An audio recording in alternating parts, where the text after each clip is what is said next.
Hey folks, Craig Labate here with the Houston Museum of Natural Science. Now, we are known for having a lot of old, dead things here, right? Yeah. But we actually have a lot of live animals. If you've ever been through Death by Natural Causes, you've seen them. If you, of course, go to the Cockerel Butterfly Center, you see that we have tons of things that are living. But we also have a really great program with live animals that are available for outreach to go to schools and after school events, things like that. Church programs, adult programs. We pretty much go anywhere they want us to show up. But we primarily do a lot of schools. So this is Christine Batten, and she is the Live Animal Program Manager. That's a lot of words for a very fun job. She basically tends to all of the live animals that we have here that are available for outreach. And I hear one in a box below me. Now this is a male box turtle, and how can we tell? Do you know how we can tell? Because he's staring me down. Staring you down, he's taking you for a challenge. Yeah, he is. Actually, you can tell by coloration. Okay. In our box turtles here in Texas, males will be more brightly colored than females in general. One of the things we've been told is that you can look at the iris color. So if you have an orange-red iris, you have a male. If you have a yellow-green iris, you have female. Yeah, well, my female has yellow-orange irises, so there you go. Okay. Otherwise, how else do you know? Well, you could look at the length of the tail. There's other ways you can try to identify. You could also have a veterinarian or licensed professional probe. Yes, two fingers, very good. See, yeah, I'm a good kid. Good, just paying attention, good job. Oh, so now he's enjoying it. Now, how important is it for a museum like us to have live animals like this to sort of do outreach for children? Some of the animals that we bring out are Texas natives. These are animals that kids should see in their neighborhood parks, in their areas around them. And we want to kind of tell them, hey, these animals are cool, they're safe, they're not trying to hurt you. Yeah. So we want to give them an opportunity to get close to something they might be really scared of. That's one of the best ways you can do this, is providing an opportunity for a kid to interact with an animal in a safe way. That can really change their perspective on how they view things. Yeah. A lot of kids end up creating like a zoologist in the process. I mean, that's kind of how I got started as a kid, as I got introduced to animals at a young age and just kind of went crazy from there. So box turtles do like a really cool thing. You know why we call them box turtles, right? It's because they close up their shell. They have the ability to fold their plaster on. That bottom part has a hinge, and he'll do it. I'm just gonna do, hey, pay attention. Go on your shelf, go. Wow. Okay, that's now, like wait for it, because he'll come right back out. Now my female will not. She'll be like, and she will not come back out for a good 20 minutes, but he'll pop right back out. He's not shy. There's your face. There's your face, you're so pretty. Show's over, come on. We're gonna move on to an animal that's gonna require permits to keep. Okay. So this would be our American alligator. Ooh, okay, I'm excited about this one. They're a little feisty, they've gotten a bit bigger. Make sure I open the right box. It's an alligator. It's an alligator. And when I pick him up, he's probably gonna do basic things that alligators do, which is sort of thrash a lot. Got it. Mostly because he's not trained, he's not tamed in any way, which is good, because we wanna return them back to the wild.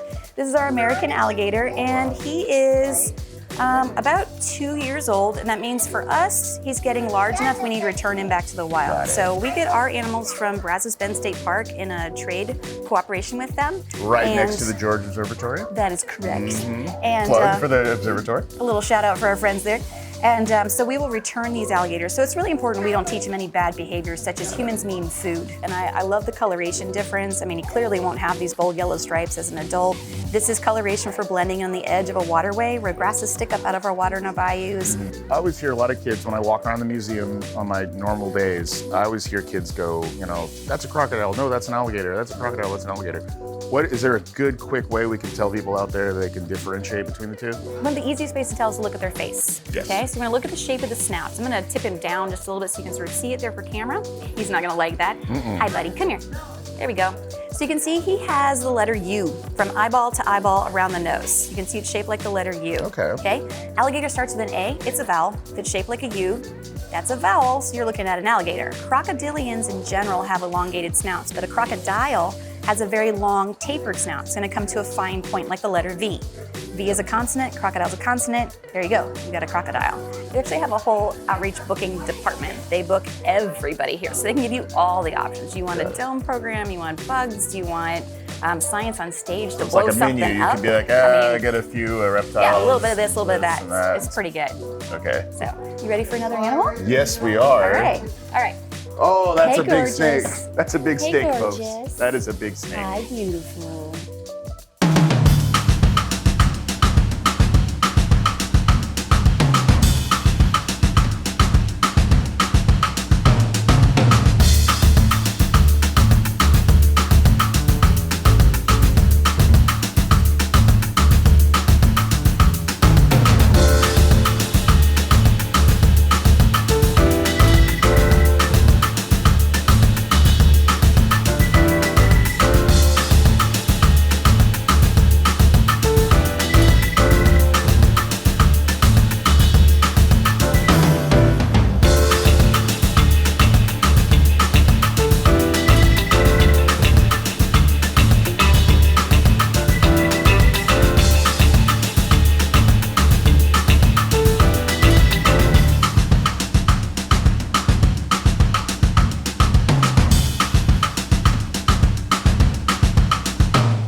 if you can get really good lighting on her, especially with natural lighting, she's called a rainbow boa. Okay. Now these are native to Central and South America, and there's actually several different types. But she's a rainbow boa, and she has a beautiful iridescent shine to her, kind of like an oil slick on water. It's just radiant. She is fashion ready right now. And she knows it. Yeah. She's like, bring it, I got this. Yeah. And she's got these really beautiful eye spots on the side. One that's actually to help her where she's hiding in the leaf litter. If you saw two eyeballs that were this large, peeking out through leaf litter, it makes you think how big is the animal hiding in the leaf litter. So they're gonna walk away from her, and that's her primary defense. That's how she's gonna protect herself, is to mostly hide. She's gonna come around me and give me little snake hugs today. I was gonna say, you have a belt on now. I do, right? She's gonna keep going because that's how she's most comfortable. Plus I'm warm, and she's a tropical animal. She really prefers higher temperatures, so I'm nice and toasty. I'm her favorite warm treat. And we're in the cabinet of curiosities, if you haven't noticed. And it's kind of chilly up here, so. Yeah. I don't know if you can see, she's got, as she grows, she gets these little circles on the top, but she also has new patterns. So right now she's got a little heart she's working on. She had Mickey Mouse ears for a while there. It was pretty cute. Can So you she see sort that? of has tattoos in a way. She does. Go. Yeah, you can two-finger touch her. Okay. And she feels really smooth. Smooth and a little bit chilly. Yep, a little cold. Yeah. A little cold up here. So I'm gonna put her head up here, and you can snake slide from Like all the way this? down. Yep. And so that gives you a really good sense on how she feels. And you can feel she's very muscular she's a big girl. You can also touch her belly scale. She tends to be ticklish. Is she gonna be okay with that?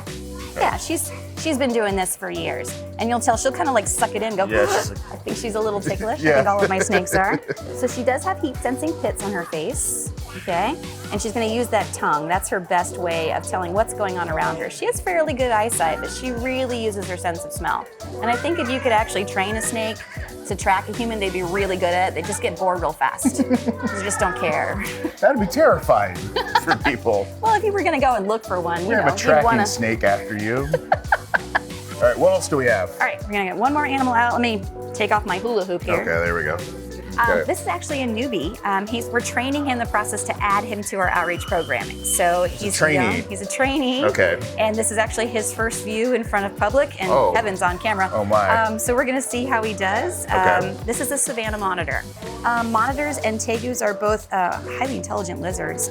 They get bored, and when just like anybody gets bored, they get a little destructive. So, and he's a little on the darker side. And we have another Savannah who's at retirement age. He's getting up there, and he's a little bit paler than this guy here.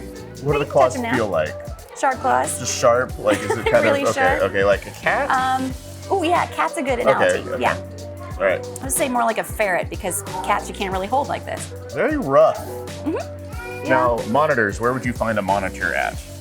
You can, the zoo. We don't have monitors native to the United States, so these are going to be found. Africa is a great place to look for monitors. So if you're in South America, you're looking for tegus. They look very similar, but they're distantly related. Got it. Okay, and our tegus will also eat fruit. When monitors like this are just going to be carnivores. Now you can find monitor type animals in Australia as well. So at this age, they're going to eat pretty much anything they think they can catch. So we offer him a lot of crickets, we give him lots of grasshoppers. We're also going to offer him earthworms, but he does get a weekly mouse rotation. Okay, and he gets much, much bigger. This is just a little one. Okay, so a full grown is going to be probably about the length of my forearm to the end of my fingers, and then the tail would hang off after that. So we're just talking body length, snout to vent.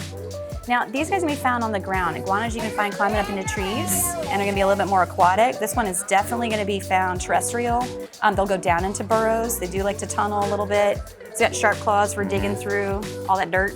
All right, Christine, thank you for giving us a little tour of some of the outreach animals that we have here, the reptiles especially. Yeah. These guys are just amazing. It's really great that we have this program here. Folks, if you have an after-school program or school or a church group or anything that you would like to have one of these guys make an appearance at, you can do that. Contact our outreach program, and maybe Christine will show up with some of her friends.